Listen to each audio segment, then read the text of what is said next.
നമ്മളെല്ലാവരും കണ്ടതാണ് Akbar രേണുവിനെ septic tank എന്ന് വിളിച്ചത്. രേണു പകരമായി വേട്ടപ്പട്ടി എന്നും വിളിക്കുന്നുണ്ട്. പക്ഷേ സെപ്റ്റിക് ടാങ്ക് എന്ന് വിളിച്ച ആ ഒരു കാര്യം വളരെ വിവാദമായിരുന്നു. അതിനെതിരെ ഞാനും സംസാരിച്ചിട്ടുണ്ട്. രേണുവിന് അത് വല്ലാതെ വിഷമമുണ്ടാക്കി, ചമ്മിപ്പോയി. അത്രയും ആൾക്കാരുടെ മുന്നിൽ വെച്ച് സംസാരിച്ചപ്പോൾ അത് നാണക്കേടായി എന്നൊക്കെ രേണു പറയുന്നുണ്ടായിരുന്നു. അക്ബറിനൊരു പണിഷ്മെൻറ്റോണം ലാലേട്ടൻ ഒരു കാര്യം പറഞ്ഞു. ഇനി അടുത്ത വീക്ക് ലാലേട്ടൻ വരുമ്പോഴേക്കും രേണുവിനെ കൊണ്ട് നല്ലത് പറയിപ്പിക്കണം എന്ന ടാസ്ക്കാണ്. അതിനായി അക്ബർ കിണഞ്ഞ് പരിശ്രമിക്കുന്നുണ്ട്. നല്ല കോമഡിയാണ് കണ്ടുകൊണ്ടിരിക്കാൻ. അക്ബറിൻ്റെ ഈ ചൊറിയൻ സ്വഭാവം വെച്ചിട്ട് എത്രത്തോളം സക്സസ് ആവുമെന്ന് അറിയത്തില്ല. എന്തായാലും ലാലേട്ടൻ വരുന്ന എപ്പിസോഡ് വരെ നമുക്കും കാത്തിരിക്കാം.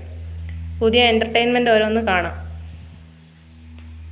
വീണ്ടും കീരിയും പാമ്പും ആവുമോ, അല്ലെങ്കിൽ നല്ല ഫ്രണ്ട്സ് ആവുമോ എന്ന് നോക്കാം.